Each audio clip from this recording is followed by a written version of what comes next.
Hi everyone, this is audap. Let's continue our game of Hermitage Strange Case Files on Nintendo Switch.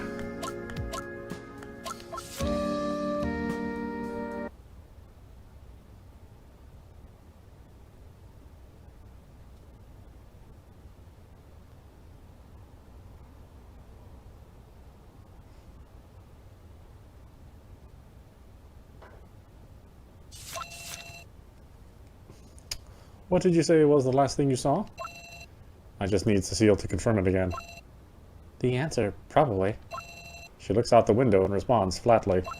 The look on her face indicates that she understood the question, but that she doesn't know how to phrase the answer properly. I saw many things, all kinds of things. There was nothing solid there, no clear picture, yet it was everything I could ever imagine. It was 1,000 miles away, yet still right in front of me. There was no aura surrounding it, no color, just existence itself, in all its possible forms. Why call it the answer? I don't know. From the first moment I saw it, that's the only word I could find to describe it. Mr. Store Manager, are you familiar with the Mobius loop? It's a very popular concept in a branch of mathematics called topology. It only has one side and one boundary curve. There's actually one without a boundary called the Klein bottle. It's a non-orientable surface which can't exist within a three-dimensional world. Looks like my math class wasn't a complete waste of time after all. What I saw in my hallucination was even more chaotic. It was unreal. I couldn't make out its shape, however long I looked at it. It was something foreign, something that doesn't follow our world's geometric rules. Every part of it was connected to every place that could possibly exist, completely independent of each other. I don't know how to describe it. It's impossible. Lights, rules, shapes, cause and effect, nothing compares to it, not in this world. Strange lines aren't straight, and ends don't line up with beginnings. It's like a complex web full of meaningful elements, and from any point in it you can get to where you want to be. The answer, I suppose. I don't quite get why you picked that word to describe it. That wasn't my decision. It was there long before I ever found out about it. Cecile raises her hands hopelessly, still trying to explain it. It's the beginning and the end. It's around me, and within me at the same time. It's where time was born, and where time will be laid to rest. I feel like all knowledge is there, the meaning of everything, but even that's just the tip of the iceberg. Like the Taoist concept. Saying it like that would limit it, but yes, kind of. All things are one. I'm reminded of that phrase. Seems like a fitting way to describe this answer. So you say this answer, and then... Or so you saw this answer, and then something changed. Cecile shakes her head.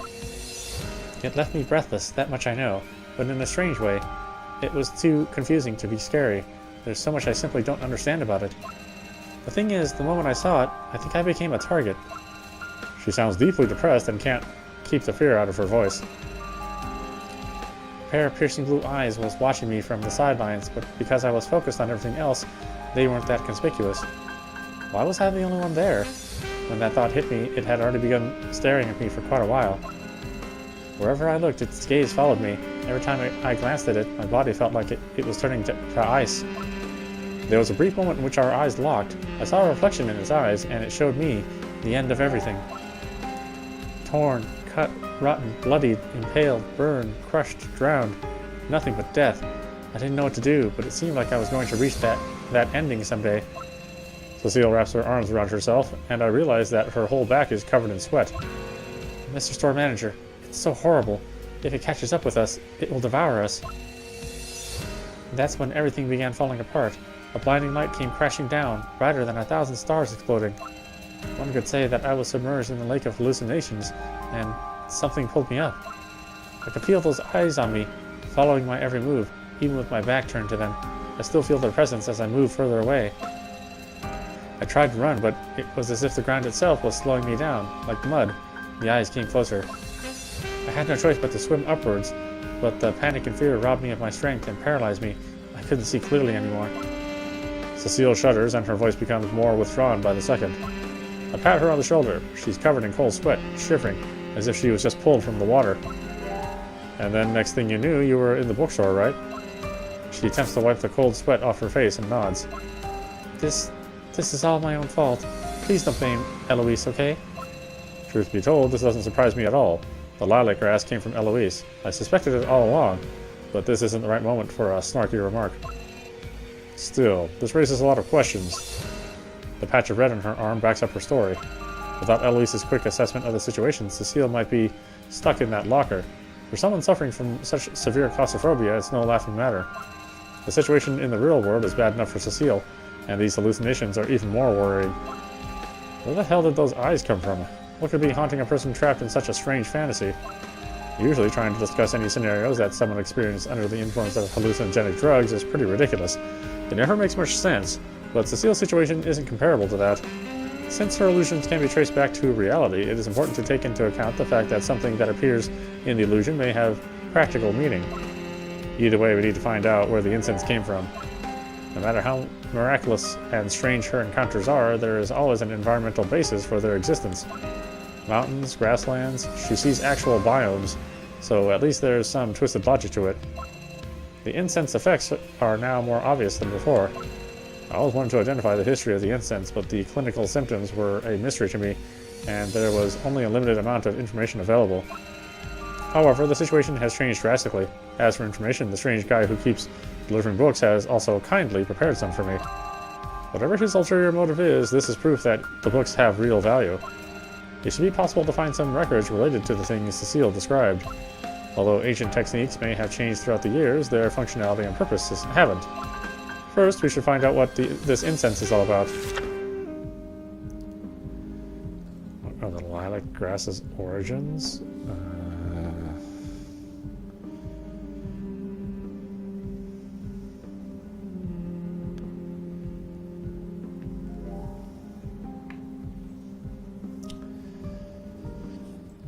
Okay, so what do we have? We have Temple of the Crane, Ancient Prescriptions,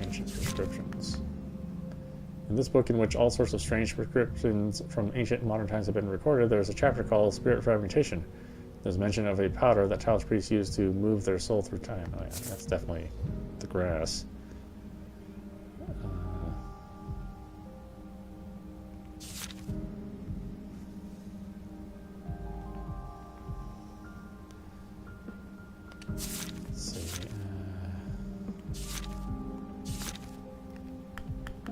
So, conclusion. While she was explaining her vision, Cecile was describing real details that a student like her could not have known about.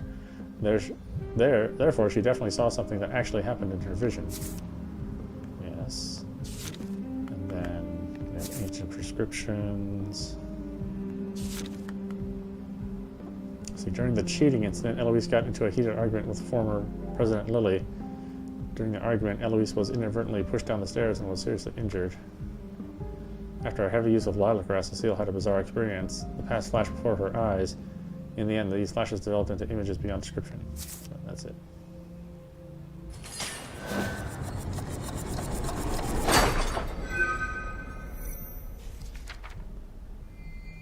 Lilac grass returns to its land of origin. That's it. The use of incense produces an illusion which reflects a situation from the past. Scarlett and I verified this early on. The time frames seem to vary. It's hard to pinpoint which point in time a hallucination takes place in. Moreover, Cecile talked about the incense's calming effect, yet it also seems to cause panic and anxiety at times. There are countless hallucinogenic potions, but I still can't find another example of a drug that makes you go back in time. Some more traditional herbal medicines that, according to the book, Ancient Prescriptions, arguably originate from Laozi's Tao Te Ching. Remind me of it. But that's so far removed and in the past, just a random thought. Siam. That's ancient Thailand, if I recall correctly. As a country where religious culture prevails, Thailand has a rich national heritage. Traditional incense burned in a more liquid form, being changed into incense powder over the course of many years, sounds plausible. Cecile, have you ever read the Tao Te Ching? Sure, we learned about it at school. Why do you ask? It's been a long time since I read it, so I've forgotten the text. Do you happen to remember what came after the Nameless is? Well, the Nameless is the beginning of heaven and earth. The named is the mother of all things. And that's about the gist of it. This passage is often mentioned together with the phrase, the name that can be told is not the eternal name. The Tao is the elusive concept, describing a way. If you look at it from a different angle, it could be understood as the discovery of an indescribable answer found in the midst of confusing visions. That incense you and Eloise used, it reminds me of something I once read about Laozo during my travels. Wait, what? Taoists were highly respected for their herbal medicine, potions, teas, elixirs, incense. Even the emperors of old employed their services. That knowledge faded away somewhat over time, and nowadays is a rare remnant of the past. In the beginning, due to the low dosage, the incense was only used to spiritually go back in time. You and Eloise obviously used too high a dose, but the general idea of what the incense could be used for lies underneath. See, you're saying... Although you gave the description intuitively, you were recalling ancient concepts. As you said, the answer is the way. Cecile's eyes widen. Even though it sounds messy and confusing, Cecile seems to understand the general idea of what I'm saying. After all, Cecile described her journey in great detail. I think there may be some correlation between her experience and the spiritual realm. Incense serves to let people experience the past spiritually. If you go back in time too far, you leave the past of human civilization behind, and eventually Earth itself. Now, if we go so far back in time that we reach the end of time, what do we see? If time itself comes to an end, the way in which we perceive time and space together may no longer match. That's a possibility, right? She sits there in silence. Finally, she gives a small nod. By now, it's easy for me to separate lies from the truth. Even if Cecile had known about the incense's effect from the very beginning, she wouldn't have come up with a hallucination just to feed my existing theories and suspicions. The fact that she doesn't even know about the book Ancient Prescriptions is further proof of this. In other words, I can trust that she accurately described what she saw. A formula like that must be very important. Obviously, it's been preserved as a way to stay in touch with ancestors who are treated as deities nowadays. Another possibility is that someone stole the formula and just made adjustments to it in order to hide it from other people. Those eyes you speak of might be a clue. I can't say that I've ever time traveled, but it still seems familiar. I've seen something similar somewhere. We could be closer to an answer than we think. Searching for Cecile's eyes. Searching for Cecile's eyes. Cecile encountered a presence in her visions and is in critical condition. How do I find out what that presence really is?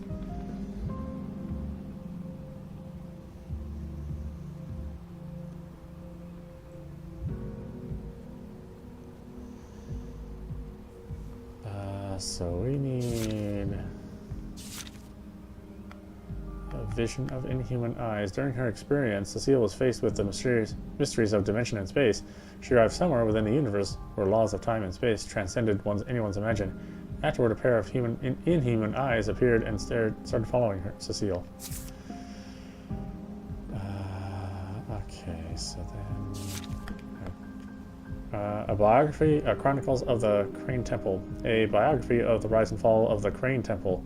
This temple has flourished through the traditional art of looking into the void until a monster called the Scaly Silkworm nearly destroys everything in a failed ceremony. The mysteries of heaven and earth and the mysteries of time must not be regarded.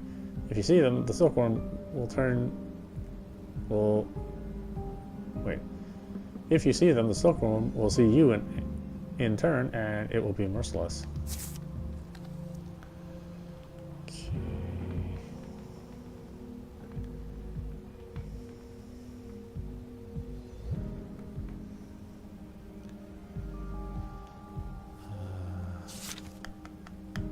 Let's see, conclusion. Lilac grass returns to its land of origin. Lilac grass is probably a variation of the secret Taoist recipe for going back in time.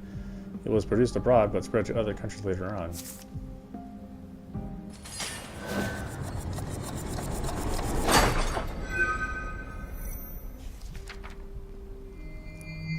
Time Hunter Scaly Silkworm.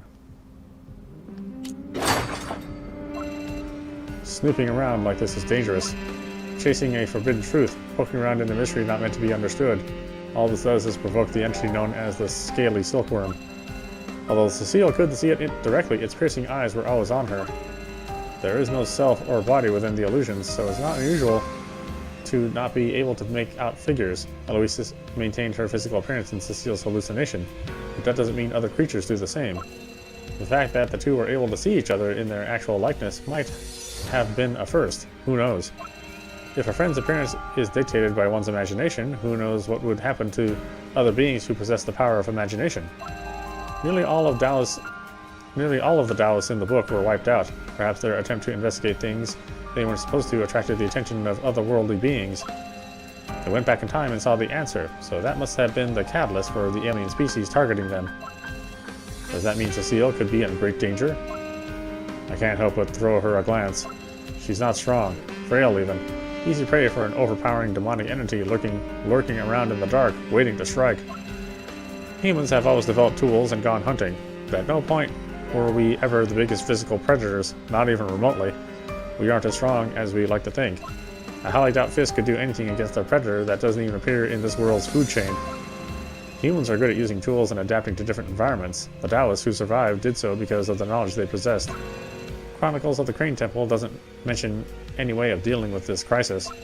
The second half of the book is full of random, messy numbers. The author doesn't explain them, and I can't make out any logic behind them. Even just looking at those numbers is enough to make my head hurt. What are they about? A sudden knock on the door interrupts my string of thought. It wasn't really going anywhere anyway. At last, help is here. The door opens without me having invited anyone in yet. Hello there. Is this the Ritz? Scarlet hastily steps inside. She sounds exhausted. These last 2 days must have done quite a number on her, snooping around all day and at night doing investigative work, and now, on top of all that, running errands for me. What made you think I'd be okay to harbor someone who needs treatment here? The secondhand smoke alone is enough to kill anything that's still breathing. It's cute how much you care about my health. Did you bring it? Scarlet smiles and hands Cecile a plastic bag. Cecile's eyes wander over to mine. She looks confused. I wave a hand at her, indicating that it's all right. This should be just what she needs. Wet these patches with hot water and place them on her temples. Remove them regularly and wipe off any residue. Wait a little before putting on a new patch every time you change them. Put them on for about 30 seconds, then wait for about 10. 10 seconds before putting the next one on. So, am I doing this? Cecile seems a little overwhelmed by the instructions. Honestly, I think Scarlet's just playing professional doctor to gain Cecile's trust. Better do what she says. It was hard enough getting her here. She can be quite... Sharp elbow to the ribs quickly reminds me to choose better timing for my cheeky comments when I'm around Scarlet. So, Cecile, was it? Give your classmate some of the medicine. Meanwhile, this guy and I have some things to discuss. Outside. Oh, right. Feel free to use the water kettle over there. Okay, thank you. Cecile bows in Scarlet's direction and then runs off to the bathroom, kettle in hand. She's really a polite kid. Scarlet whispers behind Cecile's back. More polite than a certain someone, at the very least. Don't you dare. I only used about 20% of my powers with that last elbow. What's the deal with the air conditioning? You haven't been here that long, have you? Are you using this place as a trap to suffocate people or something? I don't pay the utility bills anyway, so fine, we can turn it on, at least while the girls are here. I shrug and follow Scarlet out of the room. I'm really thankful. It's great how quickly you managed to get the medicine. I didn't have much hope left. It's a big and crowded city. As long as there's demand, there's always going to be a way to get all kinds of pills. People working in law enforcement can't afford to slack off. Everybody can use a little pick-me-up every now and then. You just need the right connections, and I happen to know the people. That sounds like a pretty gray area to me. Are you sure it's okay? Don't worry, it's genuine pharma stuff. Prescription grade.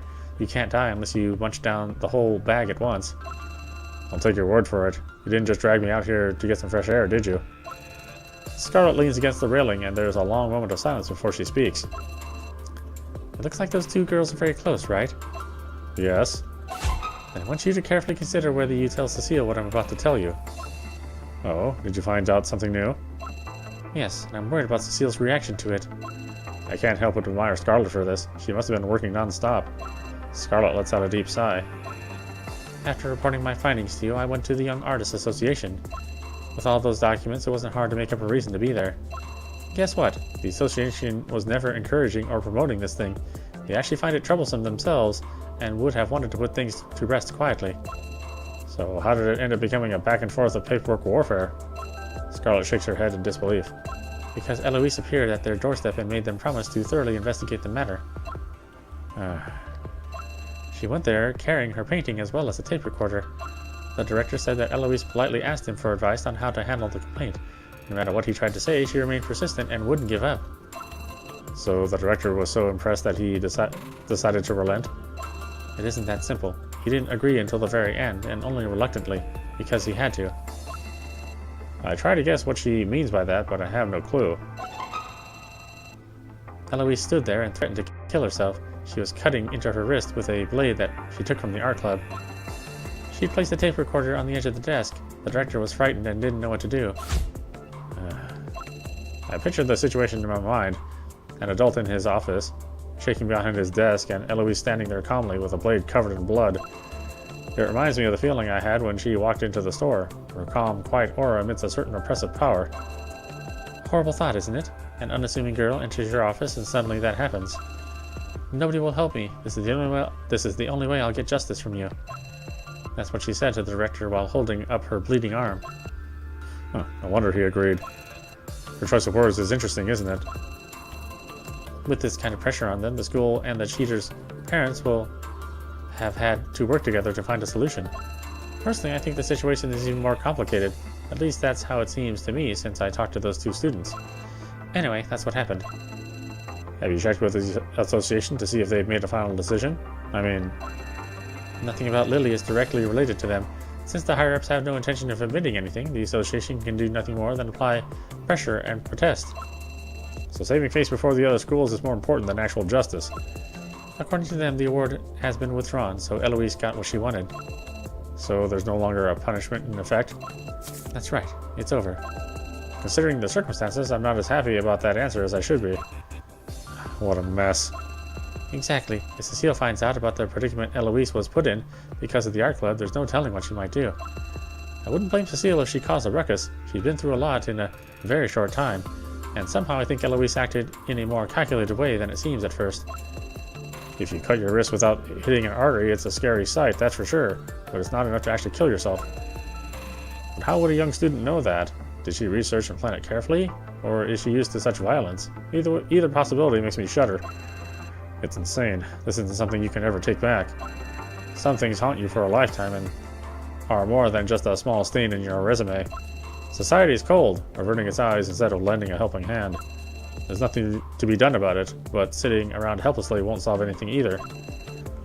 Don't look so grim. We have to look on the bright side.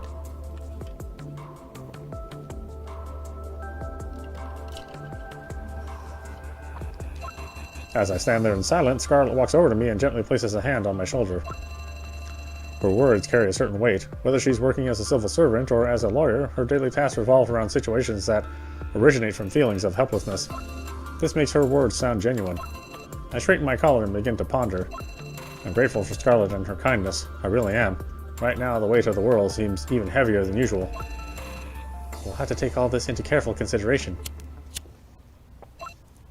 Scarlet. From what we've gathered, who do you think planned that attack on Cecile? Huh?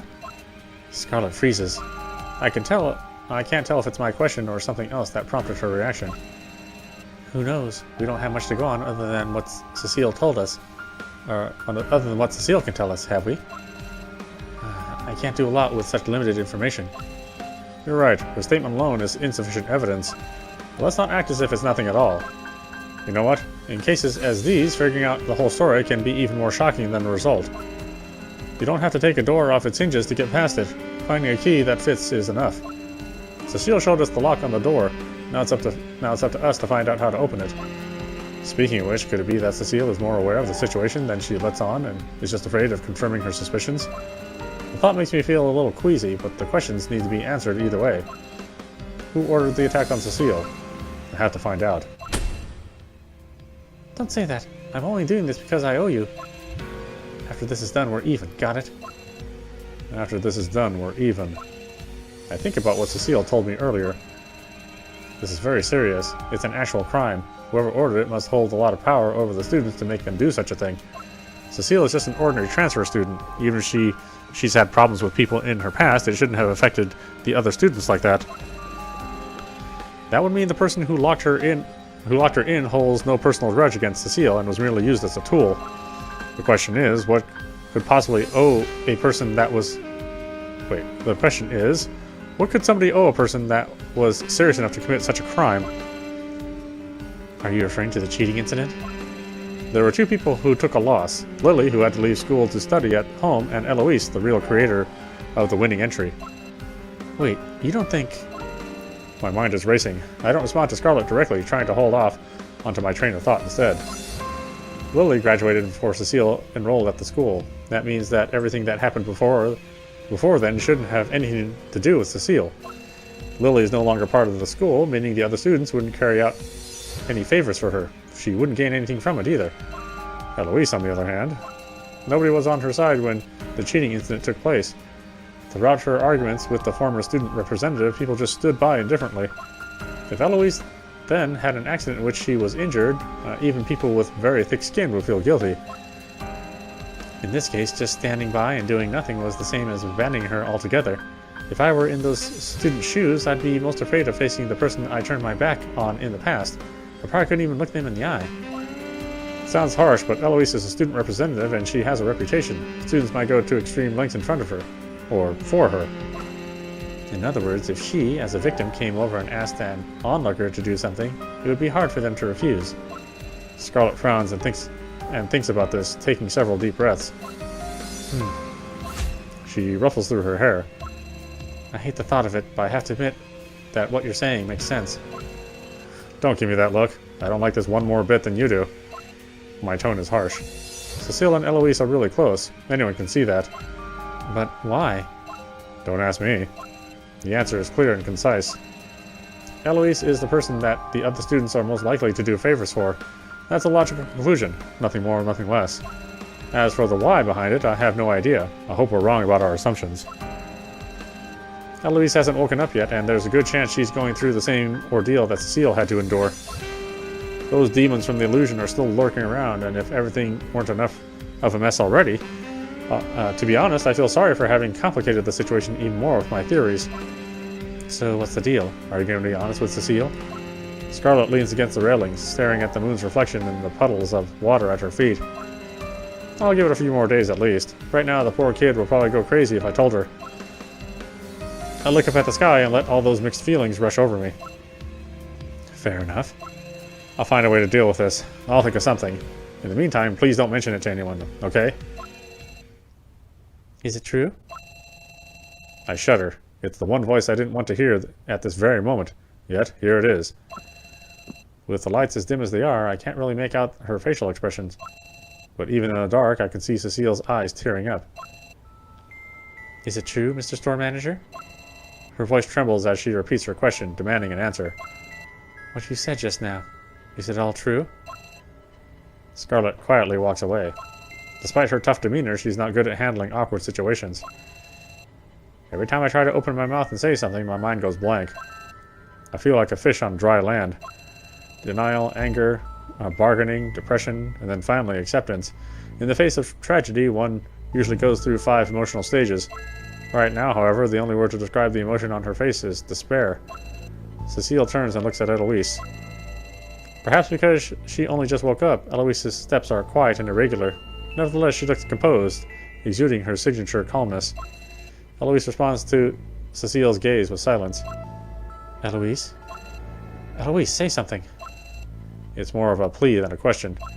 Cecile tugs at Eloise's sleeve, then her trembling legs finally give out and she slumps softly to the ground. Eloise leans down to help Cecile with the same care and kindness a mother would give her daughter.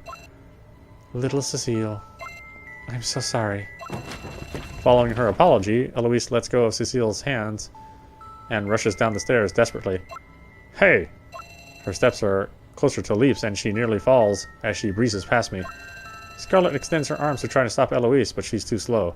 Eloise struggles to squeeze past Scarlet, who is knocked to the ground in her attempt to block the way. Eloise soon disappears into the night after having made her way through the door. She never once tried to argue or explain herself. Eloise! Cecile is kneeling on the ground, powerless and small. Why? Why? You. How much did you overhear? Everything. Her fragility almost suffocates me. Everything, huh? I'm sorry. Cecile looks up into my eyes, and for a moment I get the feeling that she's back in the world of illusions. She grabs my arm in an attempt to pull herself up. She's as light as a feather, even as she puts her full body weight onto my arm. I'm so sorry, but everything is pretty obvious now. I'm happy to answer any questions I can to help. Even if that was just part of Eloise's elaborate act, she's a perfect liar. Why did Eloise, who was a victim of bullying herself, come after Cecile, the innocent transfer student? I can't help but speculate about what Eloise might have been thinking. Did I do something wrong? Is it my fault?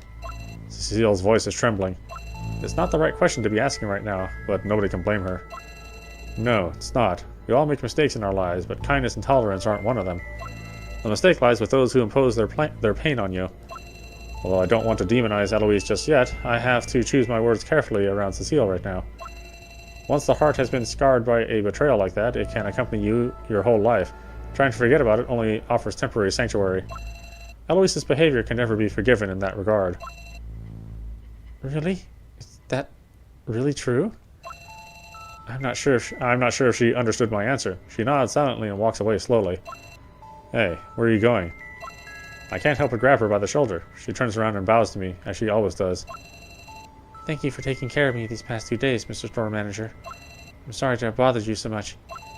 She continues to walk away after her apology. The girl resembles an empty husk more than a human right now. Cecile, you're not ready yet. Don't talk to Eloise. Not until we get her back here to explain. Okay. She doesn't bother looking back. You don't have to waste your time looking for her. It doesn't matter.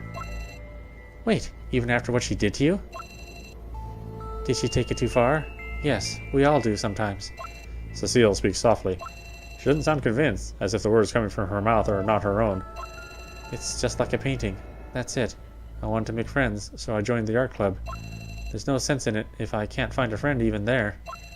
I won't be pranked and bullied by them anymore, and they'll stop bothering me. That's a good thing for everyone, isn't it? Cecile is starting to sound more composed. Her tone is so calm that it almost seems as if she isn't talking about herself. She already seems to have recovered slightly from the initial shock, speaking about the situation from a more distant perspective. Scarlet won't drop the topic that easily and keeps questioning Cecile. You're going to just let it go? I don't care. I've already caused you enough trouble. No, you haven't. I don't understand. Aren't you angry at all? Being angry only makes you feel worse, and it wouldn't change anything. It's better this way. Will you let us help you find justice? Justice? What for?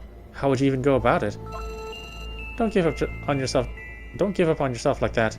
There's always a way. This is something I have no control over. Cecile looks at Scarlet with a seriousness in her eyes that barely conceals the sadness behind them, like a veil. I just have to learn to accept this is reality. I yearned for close friendship, someone I could trust. In the end, it was just wishful thinking. Cecile falls silent, her shoulders heavy with an invisible burden. Her silhouette slowly fades away, shrinking by the second as she walks away. Like a candle growing dimmer and dimmer, it seems as if her tragic story is reaching a silent end. My mind is racing. 3 days of hard work. This can't be it. This isn't how things are supposed to play out. There has to be a reason behind all this.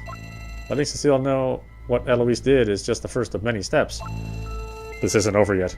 Also, something tells me this isn't what the strange man who keeps delivering books wants. It's no longer a question of whether Eloise is guilty or not, because...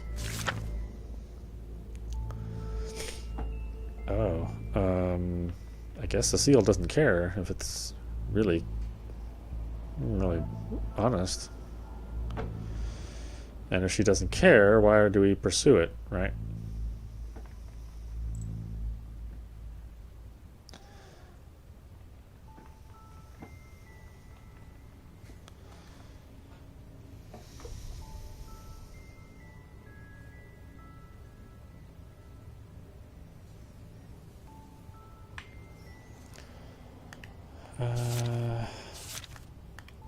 Eloise's trivial struggle. In the end, Eloise didn't win the competition with the painting Bloom. It's also been confirmed that Lily's departure had nothing to do with the organizers of the competition. Eloise's Bloom, which she painted to prove herself, did not have the impact she wanted it to. Cecile's decision. According to Cecile, Eloise had been standing up for her ever since she joined the club. However, the students' issues weren't immediately resolved. To avoid further trouble for Eloise, Cecile chose to suffer alone. Let's see, iron but not steel. In the conversation with Eloise, it became obvious that she is very fond of Cecile. However, she also thinks that her friend should be more confident. She thinks Cecile being too forgiving will have the opposite result.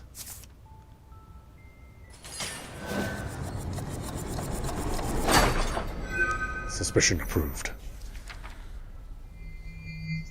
Tables turned.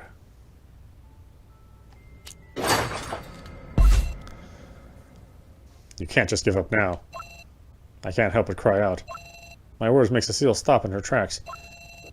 She looks back, her hazy eyes still brimming with tears. Give up? I don't know what you're trying to say. How can you still be saying that I shouldn't give up? Because we won't have a chance to help you in the future. Huh? Cecile doesn't speak. Her eyes are red from trying to hold back more tears. Denial might be the only thing holding her together right now. I clear my throat and carefully put my thoughts into words. Many people have fallen victim to the art club's student representative. Her family was wealthy and influential. She had the world at her feet. Obviously, she was a star at school as well. Nobody contradicted her, and the art club was her little kingdom of sorts. She was in charge. However, one person didn't play along, refusing the president's rude requests. Thus, she became a target for bullying. But the girl didn't let that stop her. She went to great lengths to have the last laugh. If she could only win the art competition, she could rub it in all the others' faces. Look at me, despite all your efforts, I'm still a winner. So she practiced, a lot, but that wasn't enough. Her work was exceptional, but it wasn't a masterpiece yet. Natural talent was the last obstacle, for that's the one thing that cannot be learned. The others wouldn't stop their bullying, so she was ready to do whatever it takes. At some point, she discovered lilac grass. I don't care what you imagine, but that's not what I... How could it be you? Don't you think that description fits Eloise?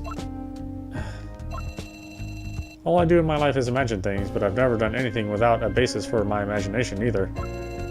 Even you don't know what went on at the art club 6 months ago, do you? So, half a year ago, Eloise really... Wait a minute, you mean she... The hallucinations gave her a certain liberation and enlightenment. After a taste of this utterly otherworld experience, she succeeded in creating paintings better than any of the club had ever seen before. She submitted her piece Blossoms in an art competition filled with pride and joy. She was sure that even the best students from other schools would have nothing but admiration for her work. There's a long tear in the bottom left of the corner of the painting. Although attempts were made to glue it back together, if you focus on it, you can still make out the damage that's been done. The painting was dropped accidentally. It's fixed now. Just be careful not to touch it. Dropped? That's too bad. Her painting was sure to be placed first, but when the time came, the prize and fame didn't go to her. At some point, the artist's name had been changed. She angrily confronted the student representative to little effect. The students who knew the truth stand by the representative. In her desperation, she decided to go straight to the board of directors to complain. After several twists and turns, they agreed to investigate the matter. With further schools adding fuel to the fire, the whole thing became even more complicated.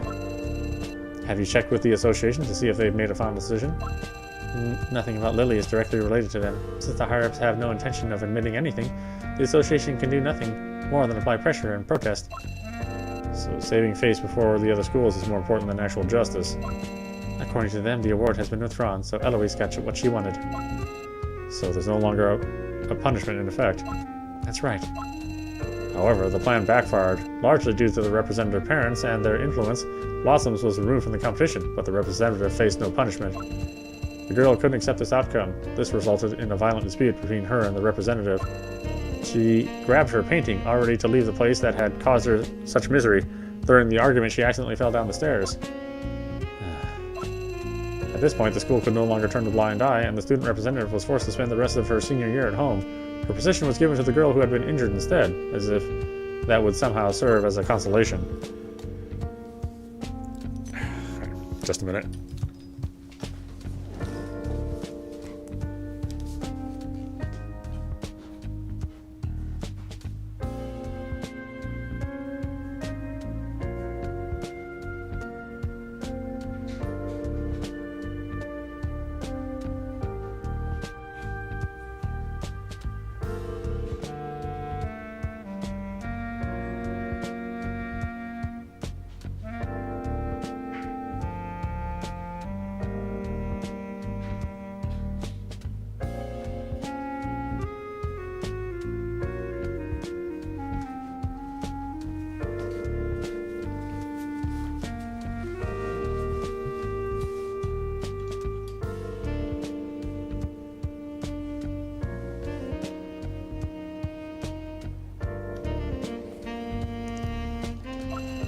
Despite all this, the girl felt no sense of justice, no honor, no proof, and no prize. Everyone buried the tragedy deep within their hearts. The painting was hung up on the wall, but no one dared talk about it. In the end, people acted like nothing ever happened. She was still so eager to prove her point, but her opponent was gone. It was now a futile struggle. Having exhausted all her means, there was nothing left that she could do. The storm was over, and who would be willing to dive into trouble and reopen the wounds of the past? The girl was in a desperate situation. She had no hope left. So what does that have to do with me? Because you're not her. She's always given up a little too easily. Eloise's voice is filled with concern. Although kindness is a virtue, if you never stand up to anyone, people will take advantage of it and consider you weak. Putting up with it like she does, and the other person might go unpunished forever, and there won't be another opportunity for justice. One side doesn't get their justice, the other side doesn't learn their lesson. In the end, neither side experiences any personal growth. I think that's the worst possible outcome. She probably sees herself in you. Although a lack of skill, the potential is there. Another chance, another fire of resistance. Unfortunately for her, you're not her. You don't want to confront anybody. You just avoid confrontation whenever you can. Most people don't have good intentions. The students weren't happy that Cecile was allowed to join the club. They considered it special treatment. That's why they bullied her and took advantage of her. I hurried to help her finish the chores and told her she didn't have to accept such an unreasonable request. She just shook her head and said, "It's pathetic to not clean up after yourself." Even though lilac grass can help improve your painting skills, it shouldn't be more than one of many tools. The girl wasn't happy with how things turned out. She was so disgusted with the way things had ended for her that she was blinded by revenge. If you were only a step away from success, would you choose to take that step or give up?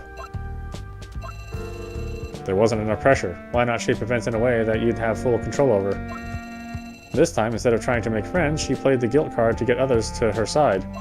Her plan was successful, and this time she was more determined than ever. So she took the opportunity to introduce students to incense, something to let them enhance their skills. This first step worked out well. What she didn't expect was that you would see her fall down the stairs in your vision. Despite several attempts to throw you off, you didn't give up and kept inquiring about this. This kept her up at night, fearing that her plan would be discovered. Her fear was justified. A week later, you began to start looking for excuses to avoid seeing her. Not only that, but you even found a former psychotherapist lurking in a quirky old bookstore. Mr. Store Manager. Everything had been going according to plan. The thought of her efforts going to waste drove her crazy. Even though the risks were high, she knew no boundaries when it came to securing her victory. And so she launched her most devious plan yet. That's enough. I fall silent and look at her. That's not... It can't be. But Eloise, she... Tears finally flowed down her face, fogging up her glasses a little. I don't want to believe this. Cecile, I can't force you to believe anything. You alone know the answer.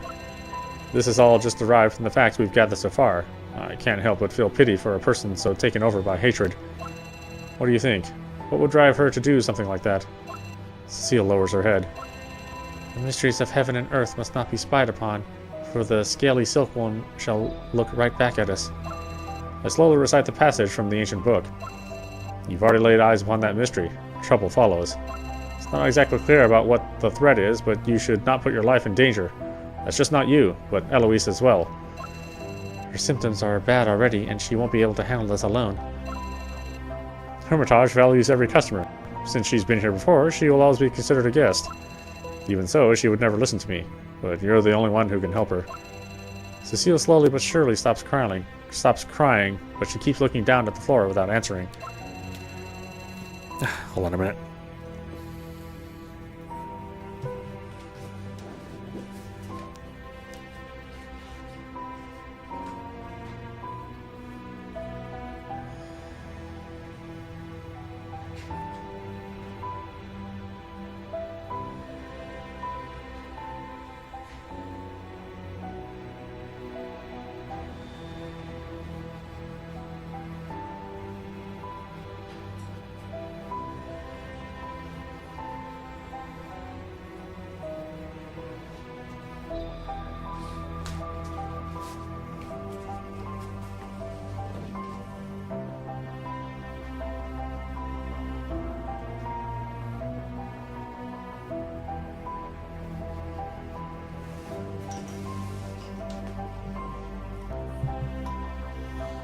Alright, admitting this also means admitting that Eloise has made some irreparable mistakes.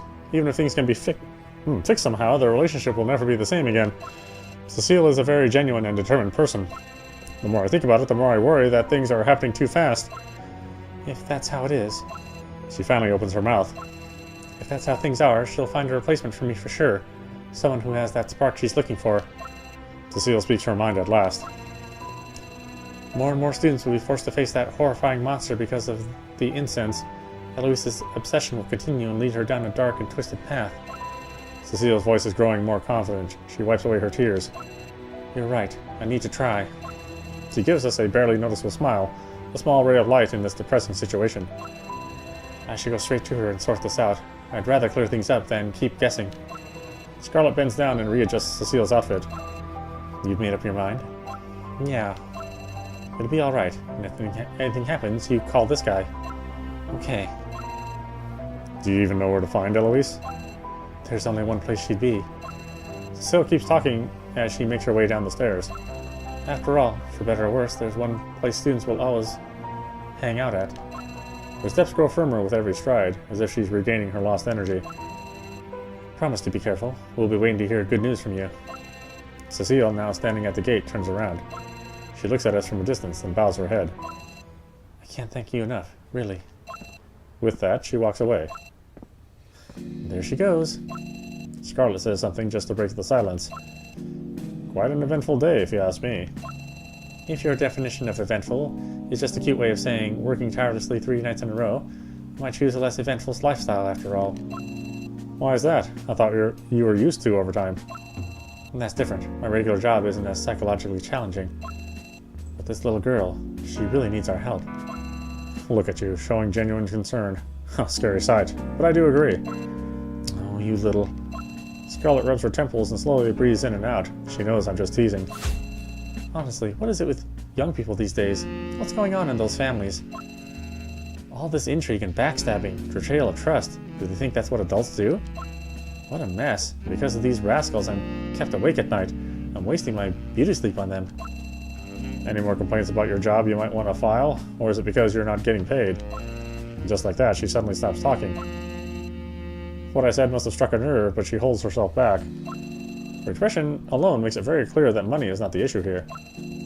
Throughout all the grief and pain, we have to set our sights on the right cause. In some ways, I think Cecile's kindness and positive attitude accompanies all of us now. I'm fine, brother. I said I'd take good care of everyone. So... something won't stop bothering me. You might not show it, but every time you talk about trouble, I can feel you getting fired up. Scarlet ignores what I said and all but buries herself in the sofa, spreading her arms to the side. After working in this business for a certain time, there comes a moment when you start to put yourself in the shoes of the other person. Properties taken by white-collar criminals, deception, greed, families broken apart. I know these people exist. I deal with them every day, but it still makes me sad. It's hard to accept reality. I sit down next to her. And that's a good thing. It means you're human. If you say so. Scarlet tilts her head back to look at the ceiling and crosses her arms in front of her chest. So, what about that monster? Let's just say it's an unpleasant matter. Are they going to be alright? I can't really say. I found some information, but it's very rudimentary. The author of the book describes how the priests fell prey to the entity and were massacred. The strange creature emerged from the shadows and slaughtered almost everyone present with its razor-sharp claws. Although the author seems to have been spared, he didn't elaborate on how he escaped. We have to go about this another way. Stage plays are my absolute favorite. The actors take their masks very seriously, but before they step on stage, they carefully take the mask out of its wooden box and hold it up right in front of the audience. They whisper to the mask that they're about to become a certain character, abandoning your own self and fully taking over the spirit of the role. It's a respectable profession, don't you agree? His words echo in my mind. Now it all sounds oddly appropriate. Thinking about all this makes my head hurt. At least things are a little clearer now. It takes some of the edge off. What's the matter? Scarlet throws a puzzled look at me. I pat her on the shoulder and make my way back to inside. Back when I moved here, I threw out a lot of old stuff that I didn't have any use for anymore. But my old tape recorder? I had to keep that beauty. It's so old that most kids these days wouldn't even recognize it for what it is, but it's still as useful as ever. I'll lift the old tape recorder up and get rid of the thick layer of dust on the lid. What a mess. Pain can serve as a protective mechanism. If knowledge brings us pain, should it really be sought after? There's an old saying, when you help someone, help them see the whole thing through. I smiled cheekily. So, Scarlet, are you with me on this one?